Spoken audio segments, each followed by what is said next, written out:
Hi guys, good morning and welcome back to another video. So আজিৰ ভিডিওটো বহুত important হ'বলৈ গৈ আছে ঠিক আছে কাৰণ অলৰেডি তোমালোকে গম পাইছা মই আগৰ ভিডিওটোত কি কৈছো যে এৰিয়াৰ যিখিনি ভ্যাকেন্সি আছিল ড্ৰাইভাৰৰ সিভিল ড্ৰাইভাৰৰ তো 418টা ভ্যাকেন্সি আছিল আৰু সেই 418টা ভ্যাকেন্সিৰ পৰিৱৰ্তে কিমানখিনি ক্যান্ডিডেট এপ্লাই কৰিছে তোমালোকে জানানে 2,04,091 জন ক্যান্ডিডেট এপ্লাই কৰিছে তো এয়া স্ক্ৰিনশ্বট দিছো সাইডত চাব পাৰা আগৰ ভিডিওটো দিয়া আছে তো যদি তোমালোকে কনষ্টেবল যদি ড্ৰাইভাৰত যদি এপ্লাই কৰিছা অসম পুলিচৰ আৰু যদি ৰাইডাৰ যদি মেসেঞ্জাৰ যদি এপ্লাই কৰিছা অসম পুলিচৰ এপিআৰৰ আন্ডাৰত আহা তো যদি সিলেকশন হ'ম বুলি ভাবিছা ন তো ভালদৰে ফিজিক্যাল টেষ্টত গুৰুত্ব দিব লাগিব কাৰণ যেহেতু অলৰেডি আমাৰ যিখিনি এডিআৰডি ড্ৰাইভাৰ আছে তো সেই ড্ৰাইভাৰখিনিৰ কি কৰিছে যে নটিফিকেশ্যন ওলাই গ'ল যে টোটেল কিমানখিনি ল'ৰা বা কিমানখিনি প্ৰাৰ্থী আবেদন কৰিছে বা কিমানখিনি ল'ৰা ছোৱালী আবেদন কৰিছে তো অলৰেডি ডিটেইলছ ওলাই গ'ল যে 2,04,091 জনে এপ্লাই আবেদন কৰিছে 418টা পদৰ বিপৰীতে তো আমাৰ অসম পুলিচত কিমান আছে 600 প্লাস ভ্যাকেন্সি আছে ঠিক আছে তো 600 প্লাস ভ্যাকেন্সিৰ পৰিৱৰ্তে কিমানজন ক্যান্ডিডেট এপ্লাই আবেদন কৰিছে সেইটো এতিয়ালৈকে কোনো গম পোৱা নাই বা এতিয়ালৈকে যেহেতু মানে ডিটেইলছত ওলোৱা নাই তো যেহেতু এডমিট কাৰ্ডে অহা নাই তো সেইভাবে ডিটেইলছ ওলোৱা নাই তো যেহেতু এডিআৰডি ৰিটাৰ্ণ টেষ্ট হ'বলৈ গৈ আছে তো সেইভাবে ডিটেইলছ ওলাল যে কিমানখিনি ল'ৰা ছোৱালীয়ে মানে এপ্লাই আবেদন কৰিছিল তো সেইভাবে যদি তোমালোকে কনষ্টেবল ড্ৰাইভাৰ এপিআৰ ৰাইডাৰ মেসেঞ্জাৰ যদি সিলেকশন হ'ম বুলি ভাবিছা বা ইণ্টাৰভিউ পাছ কৰিম বুলি ভাবিছা তেতিয়াহ'লে বৰ্তমান তোমালোকে গুৰুত্ব দিব লাগিব সিলেকশন প্ৰচেছৰ বাবে ফিজিক্যাল টেষ্টত ঠিক আছে এনেকুৱা ধৰণৰ ৰানিং কৰক মানে এনেকুৱা ধৰণৰ ৰানিং কৰক য'ত নেকি তোমাক ৰানিং ফিল্ডত মানে হৰুৱা বা য'ত নেকি তোমাৰ ৰানিং ফিল্ডত বেলেগ এজন ল'ৰাই তোমাক লগ পোৱাটো অসম্ভৱ হৈ পৰে ঠিক আছে তো এনেকুৱা ধৰণৰ প্ৰেক্টিছ কৰক এতিয়া বৰ্তমান তো যেহেতু এডিআৰডিত ফিজিক্যাল টেষ্ট নাই সেইবাবে ৰিটাৰ্ণৰ কাৰণে বহুত প্ৰেক্টিছ কৰিব লাগিব আৰু যেহেতু আসাম পুলিচৰ কনষ্টেবল ড্ৰাইভাৰ লগতে এপিআৰ ৰাইডাৰ মেছৰ ফিজিক্যাল টেষ্ট আছে তো যদি ফিজিক্যাল টেষ্টত ভাল নম্বৰ যদি উঠাব পাৰা 30+ যদি উঠাব পাৰা OBCয়ে তো আৰামছে তোমালোকে কনষ্টেবল ড্ৰাইভাৰ ৰিটাৰ্ণ টেষ্ট দিবলৈ পাবা বা স্কিল ভাইবা দিবলৈ পাবা ঠিক আছে কিন্তু যদি জেনেৰেল হয় তেতিয়াহ'লে তোমাৰ 32+ লাগিব এসটি হ'লে তোমালোকৰ বা এসসি হ'লে তোমালোকৰ 28+ থাকিলে ধুনীয়াকৈ আৰামছে দিব পাৰিবা হয়তো বহুত ক'ব পাৰে যে কম নম্বৰ পালেও সিলেকশনৰ প্ৰচেছলৈকে যাব পাৰিবা কিন্তু এটো নহয় যে কম নম্বৰ পালে তোমালোকে সিলেকশন প্ৰচেছ যাব পাৰিবা কিন্তু কথাটো হ'ল এটো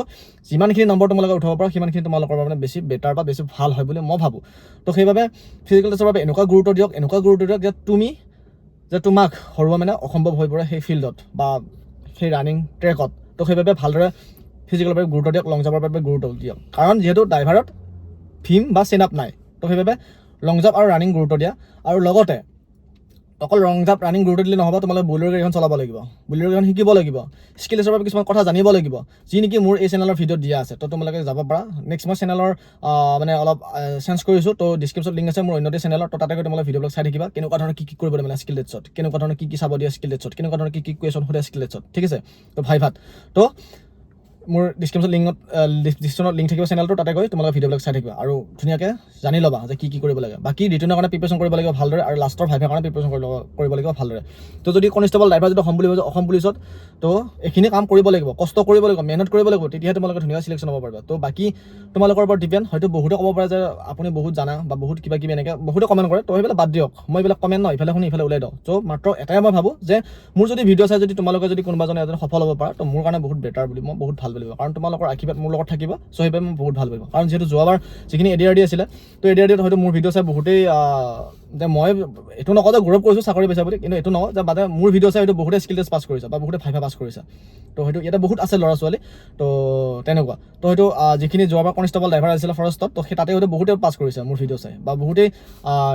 মানে কি হ'ল এতিয়া বৰ্তমান চিলেকশ্যন হয় মানে চাকৰি কৰি আছে মোৰ ভিডিঅ' চাই তো সেইসকলক সুধি চাবা যিসকলে নতুনকৈ আহিছে চেনেলটোত তো সেইসকলৰ কোনোবা এজনক সুধি চাবা যে মই কেনেকুৱা ধৰণৰ ভিডিঅ' মানে দিওঁ মানে নেক্সট লেভেল টাইপ ভিডিঅ' মানে সদায় মই আগবঢ়াব চেষ্টা কৰোঁ তোমালোকৰ বাবে তো মাত্ৰ ছাপোৰ্ট কৰি যাই থাকিবা মাত্ৰ চেনেলটো ছাবস্ক্ৰাইব কৰিবা মাত্ৰ ভিডিঅ'বিলাক শ্বেয়াৰ কৰি যাই থাকিবা বাকী একো নাই যদি কিবা যদি সুধিব লগা আছে ইনষ্টাগ্ৰামত ডাইৰেক্ট যোৱা সঞ্জীৱ অসম বুলি চাৰ্চ কৰা নহ'লে ডিছক্ৰিপশ্যনত লিংক আছে ইনষ্টাগ্ৰামৰ তাতে মোক যিকোনো মেছেজ কৰক কেনেকুৱা টিপছ লাগে মই দিবলৈ চেষ্টা কৰিম যিহেতু ইণ্টাৰভিউ বহুত ওচৰত আছে তোমালোকৰ ঠিক আছে তো সেইবাবে মোক মেছেজ কৰক মই দিবলৈ চেষ্টা কৰি আছোঁ সকলোবোৰ ডিটেইলছত ভিডিঅ' তো বাকী কনষ্টেবল ড্ৰাইভাৰ যদি চিলেকশ্যন হ'ম বুলি ভাবিছা তো এই কামটো কৰক তো এতিয়া বাকী একো নাই অলপ ফুৰিব আহিছোঁ তো সেইবাবে মানে গাড়ীৰে ভিডিঅ'টো বনাই দিলোঁ তো আজিলৈ বিদায় নেক্সট ভিডিঅ'ত আকৌ নেক্সট লেভেল এটা ভিডিঅ' লৈ আহিম তো বাই বাই জয় অসম।